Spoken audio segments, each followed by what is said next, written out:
Et comme c'est un gaz parfait, donc ici, voici la quantité TI. Donc, comme c'est un gaz parfait, le pentaoxyde d'azote, c'est un gaz parfait. Donc, il est régi par la loi de PV égale 1RT. Ici, à T égale à 0, j'ai la pression initiale, qui est égale PV égale 1RT. Donc ici, la pression à T0, la pression initiale, c'est celle de A. Donc je peux écrire ici A. Ensuite, j'ai aussi la pression, bon, à T ici initiale, à TI, à différents temps. J'ai le P12O5, d'accord. V est égal à 1 que j'ai déterminé là, d'accord. Donc je vais faire toujours 1, 2, O5, RT, le voici. Et aussi, en parallèle, j'ai la pression totale. La pression totale qui est égale à quoi? P total, V égale 1 total, RT. Voilà les principales équations. Donc ici, la pression initiale au départ de la réaction. Là, les différentes pressions partielles de 1, 2, O5 à différents T. Et là, c'est la pression totale. Toujours ce qu'on a dans le cylindre. Donc là, j'ai trois équations. J'ai A, B et C. Donc, qu'est-ce que je vais faire maintenant? Je vais faire des rapports entre les différentes pressions.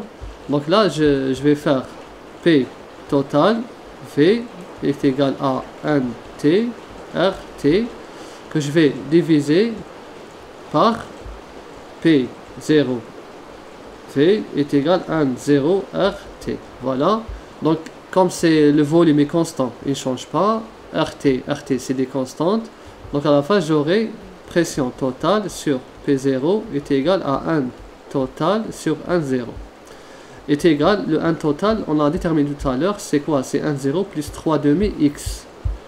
Donc, c'est 1, 0 plus 3 demi X sur 1, 0. Le voici. Et je vais écrire aussi qui est égal à 1 plus 3 demi X sur 1, 0. Le voici. Donc ici, pression totale sur P0 est égal à 1 plus 3 demi X sur 1, 0. Voici la relation suivante. Je vais lui donner le symbole 1 romain.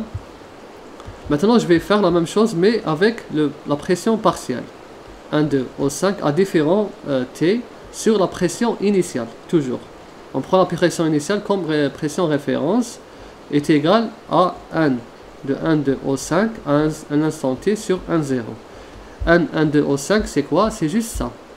1, 0 moins X. Le voici. Parce que là, c'est à différents temps. Là, on parle bien à différents temps. Donc, j'aurai 1, 0 moins X sur 1, 0 qui est égal à 1 moins X sur 1, 0. Donc, ici, je vais écrire P de 1, 2 au 5 sur P0 est égal à 1 moins X sur 1, 0. Donc là, j'ai la deuxième expression en chiffre romain 2. Maintenant, l'idée c'est quoi? C'est-à-dire de remplacer le X. Ce X, puisqu'on ne peut pas le déterminer, c'est difficile. Qu'est-ce que je vais faire? Je vais remplacer, soit je vais écrire le X en fonction de ça, et je vais remplacer là, ou bien je fais l'inverse. C'est comme vous voulez. Donc on va prendre plutôt celui-ci. Donc ici, le X est égal à quoi? Donc ça va être X sur 1, 0 est égal à 1 moins P de 1, 2 au 5 sur P0. Donc ici, le X est égal à quoi?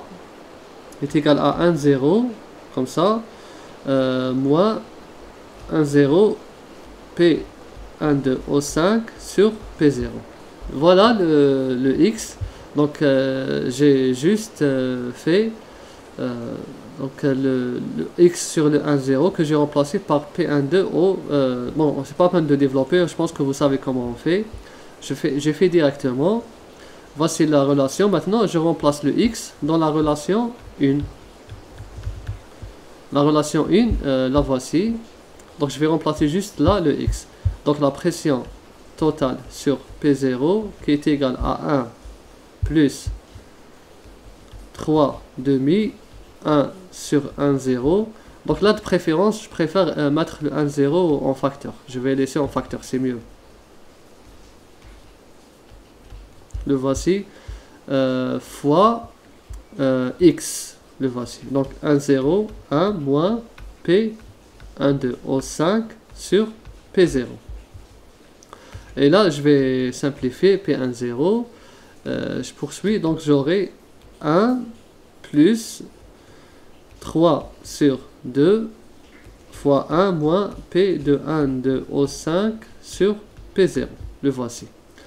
Et je vais... donc là, ce qui m'intéresse, c'est toujours le P1, 2 au 5. Je vais développer ici. Donc j'aurai 1 plus 3 demi moins 3 demi de P1, 2 au 5 sur P0. Toujours Pt sur P0. Maintenant, Pt est égal à P0 plus 3 sur 2 P0 plus 3 sur 2 P1, 2 au 5. Voilà. Et à la fin, j'aurai, je vais faire la somme ici. 3 demi plus 1, ça fait 5 demi. Comme ça, P0 plus 3 demi P1, 2 au 5. Pression totale. Là, voici notre expression.